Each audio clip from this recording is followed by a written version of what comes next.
The Great Hall of the Galactic Council was built to make newcomers feel small. Its ceiling stretched higher than any cathedral on Earth, the walls carved with shifting lights that displayed the histories of empires far older than humankind. Rows of alien delegates filled the chamber, their voices a mixture of hisses, growls, and tones that no human tongue could copy. At the center stood the round platform where verdicts were announced, and it was there that the human heir, Eric, was summoned to hear his fate. When the decree was spoken, laughter rolled across the chamber like thunder. The council announced that the price for humanity's acceptance into the Union was a marriage between Eric and the daughter of the King of Vera, a race known for their ruthless power. The name of the daughter was Lyra, but the name alone was not what brought laughter. She stepped forward, and the hall echoed with cruel amusement. Her figure was unlike any of her kind, her skin uneven, her limbs bent at strange angles, her eyes too large for her face. Even her father did not hide the sneer of shame as he watched her stand beside the human heir. The message was clear. Humanity was not just to be humbled, it was to be humiliated forever. What better way to show the weakness of a rising species than to chain its heir to what the galaxy called a hideous mistake of birth? Every delegate expected Eric to recoil, to refuse, to beg for a different price. That was the moment they waited for, the moment to call humans cowards who could not honor their word. But Eric did not beg. He stood still, tall and proud in his plain human uniform. His jaw tightened, his fists clenched for only a breath, then relaxed. His voice was steady as he accepted the decree. The laughter faltered for a second, then grew louder, as if the delegates could not believe their entertainment had only just begun. To Eric, it was not entertainment. He felt the heat of 1,000 eyes burn into him.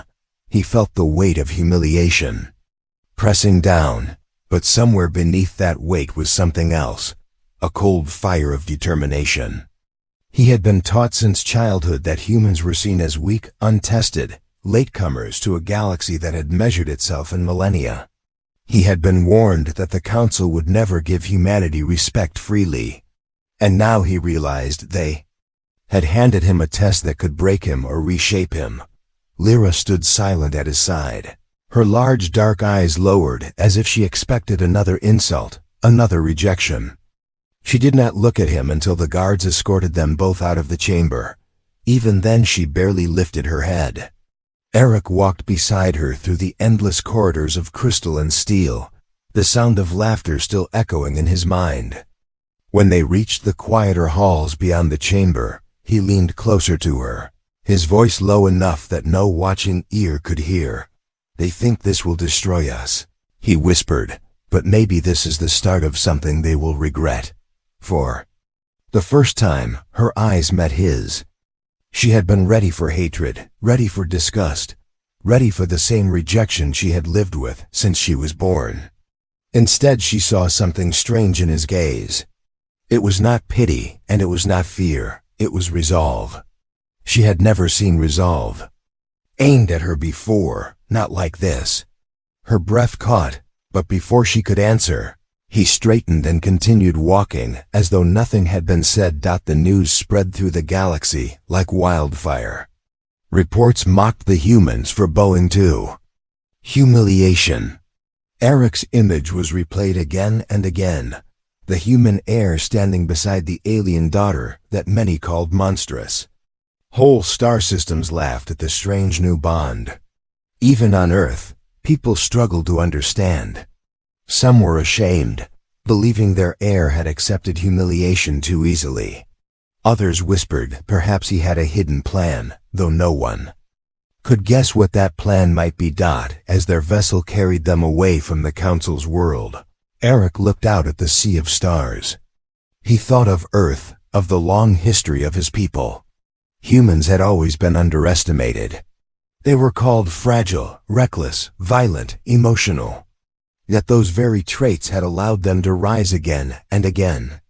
Now in the silence of the vessel, Eric wondered if this unwanted marriage could become something more than a curse. Lyra remained quiet for much of the journey. She sat apart, folding her bent arms around herself, shrinking as if to take up less space. But Eric noticed the sharpness of her mind in the few words she spoke. She listened carefully. She observed every detail.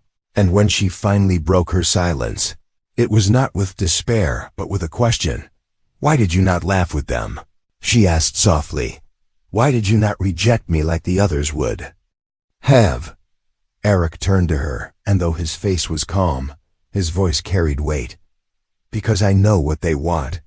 They want us to break. They want to show that humans cannot keep their word. If I had refused, they would have torn us apart before we even began. And maybe because I do not see you the way they do." Her eyes narrowed, searching him for deception, for mockery. But she found none. For the first time in her life, she felt the faintest spark of something unfamiliar hope. The vessel reached the human enclave in the Union. And there Eric and Lyra would live under constant watch, their every move judged, their every word twisted into new jokes for the Council. Yet, something had shifted in those first hours. The Council thought they had bound two broken pieces together for their amusement. What they had truly done was strike flint against steel. And somewhere in the shadows of the ship, in the archives of the Union, a phrase rested on old stone, written in languages older than stars.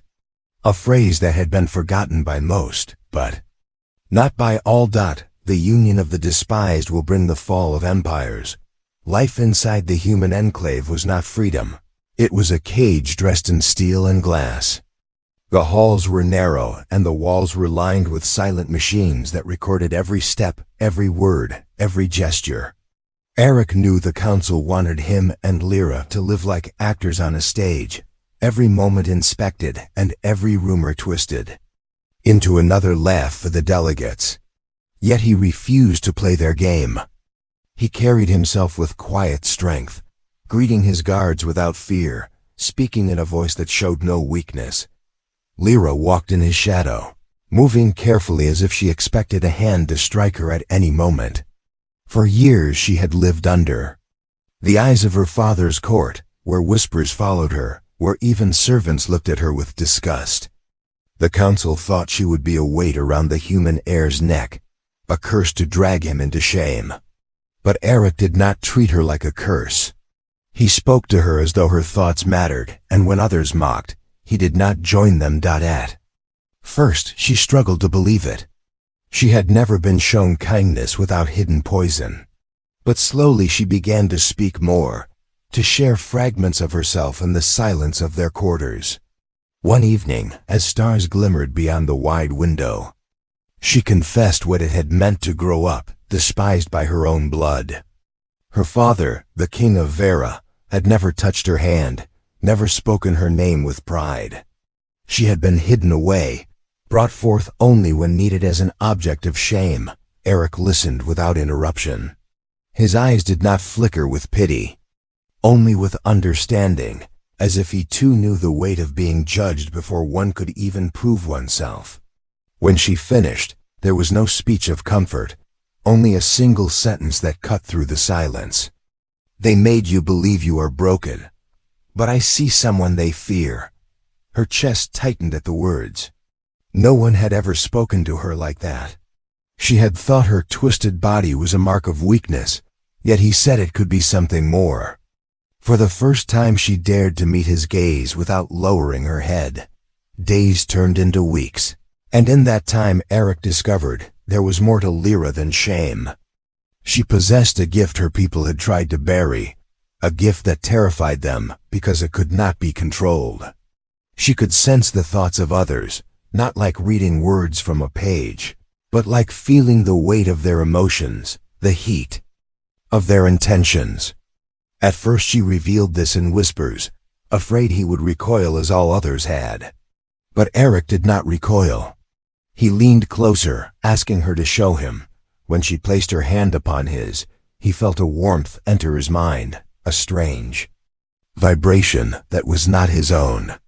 For a breath he saw himself as she saw him, standing unbowed against the laughter of the council, carrying strength he had not known he carried. He pulled his hand back with a sharp breath, but instead of fear his eyes lit with wonder. "They called you hideous," he said, "but they hid the truth. You are powerful, more than any of them want to admit." Lyra had never smiled in front of him until that moment. It was a small smile, broken and hesitant, but it was real. Outside their quarters, whispers grew. The guards began to notice that two were not at war with each other as the council had hoped. There were no shouts, no pleas for release, no signs of collapse. Instead there was silence, a silence that worried those who waited for entertainment. Reports were sent back to the council, each one more uncertain than the last. The counselors grew restless. Some mocked louder, saying the human had no pride. Others grew suspicious, wondering if the boy had found some hidden plan within this forced union. Eric felt the pressure of their eyes, but he also felt something else, a stirring of destiny. One night when Lyra had fallen asleep beside the window, he walked alone into the archive wing of the enclave.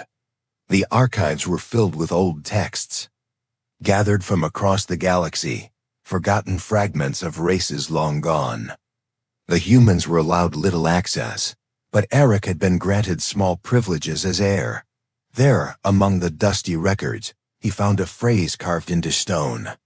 The language was foreign but translated by the machine in his hand. The words were simple, yet they struck him like a blade to the heart. "The union of the despised will bring the fall of empires." He read it again and again, the meaning heavy upon him. Was this what the council feared? Did they mock him because they knew laughter was safer than silence? He returned to his quarters, the words burning in his mind. When he told Lyra of the phrase, her body trembled. She had heard whispers of it in her childhood, whispers her people tried to erase. She remembered overhearing priests argue that her birth was a sign of prophecy. Perhaps that was why her father despised her most of all. Perhaps he feared that through her, the throne would fall. Together they sat in silence, staring out at the stars. For the first time, Lyra did not see herself as a mistake. She saw herself as a piece of something larger, a piece that frightened the powerful enough to try and bury her existence. And Eric, the human heir mocked by the galaxy, saw himself not as a victim of their laughter, but as the one chosen to stand with her. The bond between them grew not from love at first sight, but from shared scars. Both had been mocked, both had been cast aside, both had been told they were not enough. Yet side by side, they began to feel the strength of those scars binding together. Still, the council would not let them be. Rumors reached the enclave that they were to be tested, that a mission would be forced upon them, a mission designed not for diplomacy but for death. Eric knew the council could not allow this bond to grow. He could already see the fear building behind their mockery, and so, as the night stretched on and the stars burned brighter beyond the glass, Eric swore silently that he would not be the joke of the galaxy. If they wanted to laugh, he would let them laugh for now, but he would make certain that one day their laughter would turn into silence. Lyra, sensing the weight of his thoughts through her gift, placed her hand on his arm. She did not need to speak, and he did not need to answer. In that moment, they both understood something unspoken. The council had given them chains, but those chains were already breaking. The days passed quietly in the enclave, but the silence was heavy with tension, for both Eric and Lyra could feel that the council would not let this strange union continue unchallenged. The laughter of the delegates had filled the grand chamber when the marriage was first announced. But laughter fades quickly when fear begins to rise, and the more the guards reported about the human heir and the alien daughter living without conflict, the more suspicion began to grow in the hearts of the counselors. They had expected humiliation to break them apart, not to draw them closer. One morning a summons arrived, wrapped in the formal language of diplomacy, but Eric knew it for what it was. The council had decided to send them on a mission. clothed as an act of goodwill, yet every line of the order carried the weight of danger. They were to travel to a distant world on the edge of Union space, a world known for its hostility, and there they were expected to negotiate peace with warring tribes who had resisted the council for generations. No one had ever returned successful from such attempts, and many had not returned at all. Lyra read the summons in silence, her dark eyes tracing each word until her hands began to tremble. She could sense the truth behind the words without needing to speak it aloud. The mission was not an honor, it was a death sentence dressed in silk. Her father's signature lay at the bottom of the order, the seal of Vera pressed into the parchment with a cold finality. She whispered that she should have expected nothing less from him, for to him she had always been a burden to erase. Eric folded the summons and placed it aside. He did not curse, he did not rage.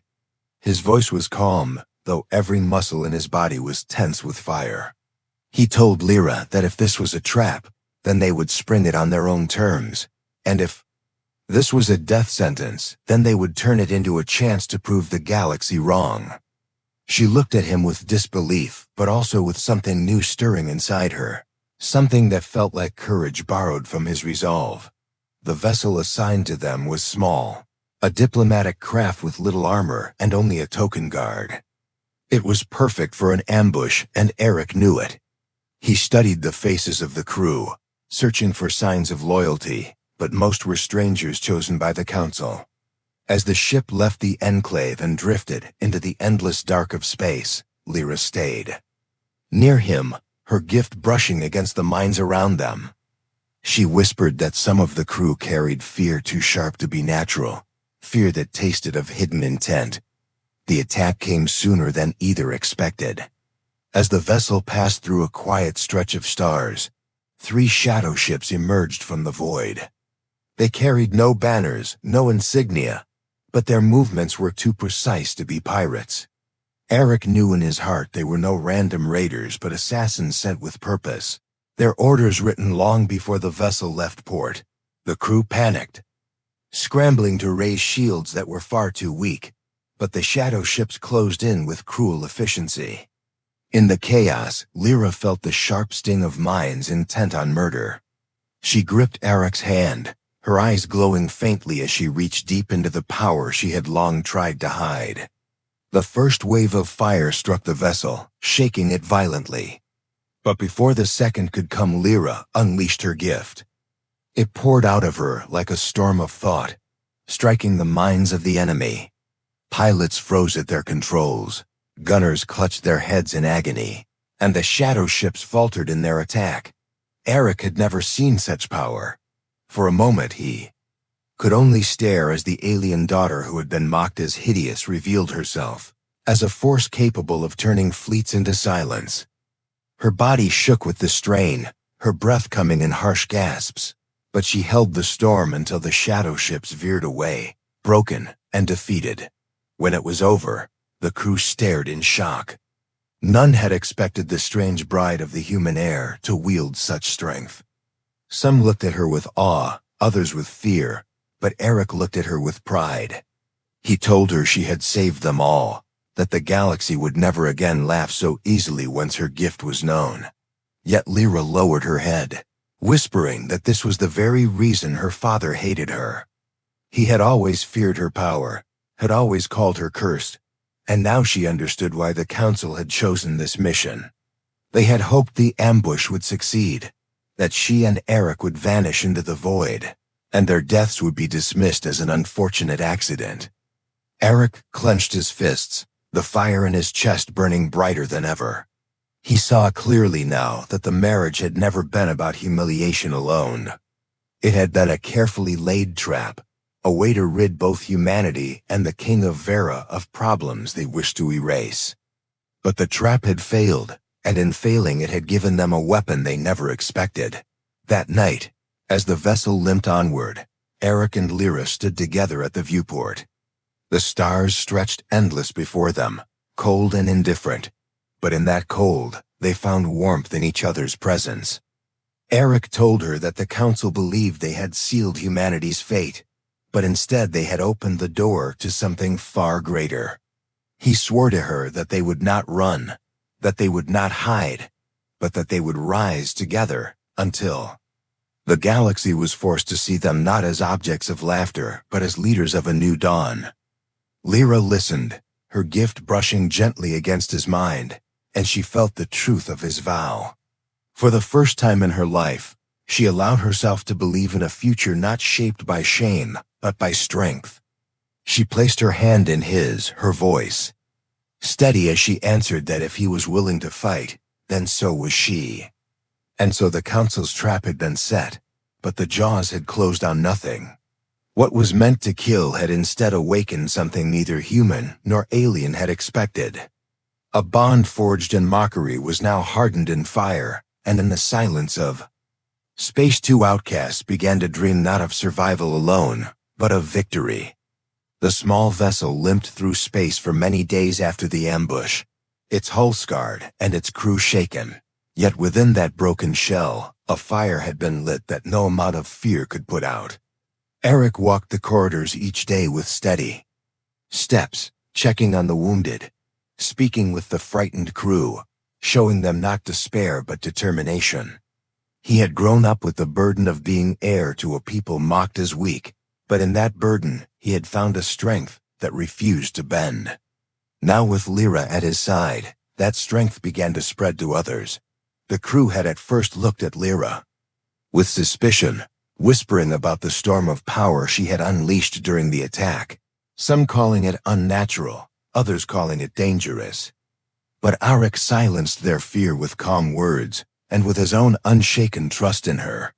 He told them that without her gift, they would already be floating in the dark, forgotten and erased. Slowly, the whispers changed. Where there had been fear, there came a kind of respect, a cautious recognition that the one mocked as Hideous was in truth their savior. The mission to the hostile world was still before them, for the Council's orders could not be ignored without consequence. Yet Eric began to see opportunity in what had once seemed a trap. If the Council thought to destroy them by sending them into danger, then he would turn the danger into a stage where humanity and Lyra could prove themselves for all who watched. He studied the reports of the tribes they were meant to negotiate with, reading every scrap of history, every rumor of their battles, every sign of what had broken past attempts.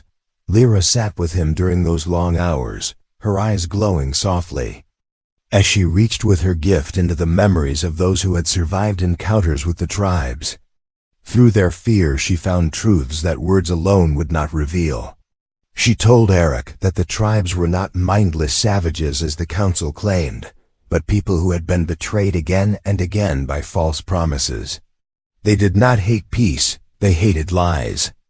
When at last their vessel reached the world, its skies burning with storms of crimson, the crew trembled. Landing was dangerous, for the atmosphere itself struck against the hull like a hammer, but Eric ordered it done. They descended through fire and lightning until the vessel touched ground in a valley of stone and ash. The tribes were already waiting, their tall figures wrapped in bone armor, their weapons gleaming. Many whispered that this was the end, that no envoy had ever returned from such a meeting alive.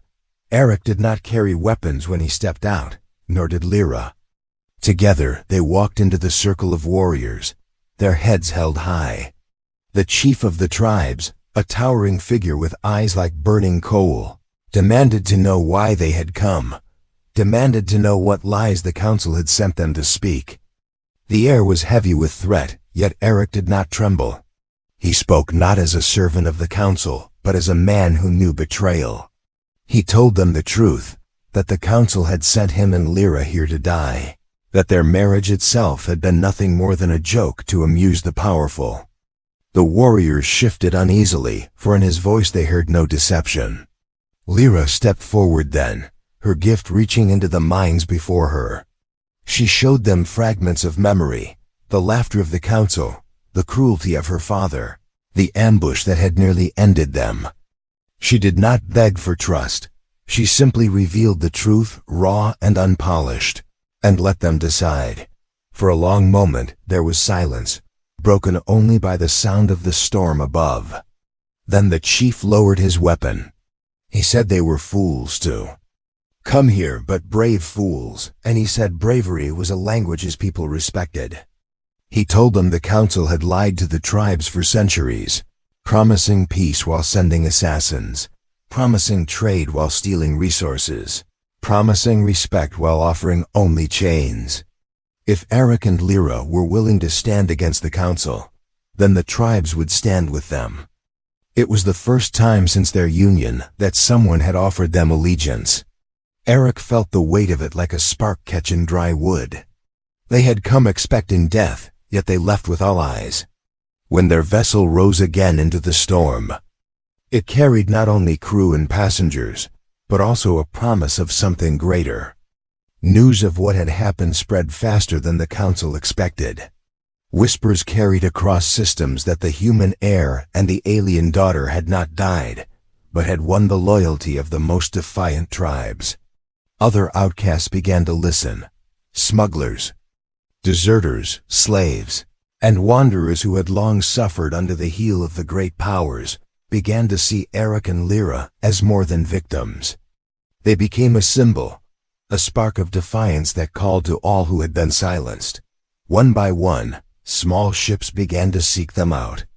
Crews of the Unwanted swore loyalty, not to a flag but to the idea that those who had been mocked and broken could rise together. Eric welcomed them all, for he knew humanity alone could not challenge the galaxy, but humanity joined with the despised might. Lyra stood at his side, guiding them with her gift, teaching them that weakness could become strength when shared.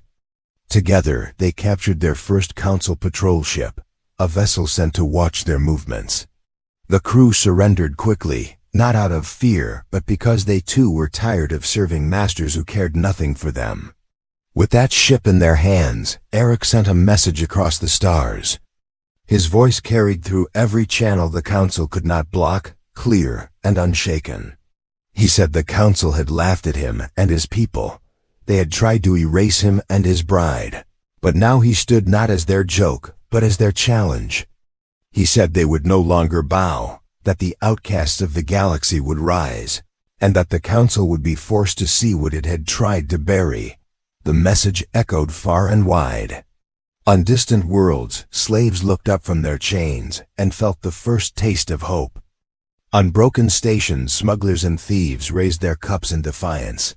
Even within the council itself, some began to whisper that the human heir had become dangerous. Too dangerous to ignore. Eric and Lyra stood side by side as the captured warship carried them through the stars, their hands joined, their eyes fixed on the horizon of what was coming. They had been meant to die forgotten, but instead they had been reborn as leaders of something greater than either of them had imagined. The council prepared for war, gathering fleets and drafting decrees of treason. But no matter what power they summoned, they could not erase the truth that had already spread. The despised had found their voices, and those voices would not be silenced again. The chamber of the Galactic Council was filled with voices louder than storms, because the news of what had happened between the human heir and the alien princess had spread faster than light throughout the stars. Many rulers arrived eager to see how the drama would end, for they had thought from the beginning that the human heir was only a fool who would be trapped and mocked, but they did not understand how fast things had changed in the shadows of that bond. The princess who had once been laughed at for her strange form now walked beside the human heir with a strength that no one could deny. She had been called hideous and cursed, yet in her eyes there was no weakness, for she had proven her power when the attack from the warfleet came. She had taken the lead, and her strange voice had resonated with the war machines, turning them back before destruction came upon the council itself. Many had seen it with their own eyes, and none could say it was false. When they entered the great hall, silence spread like a fire dying in the wind. Every ruler who had mocked them now stared with faces heavy and uncertain, for they could not laugh anymore.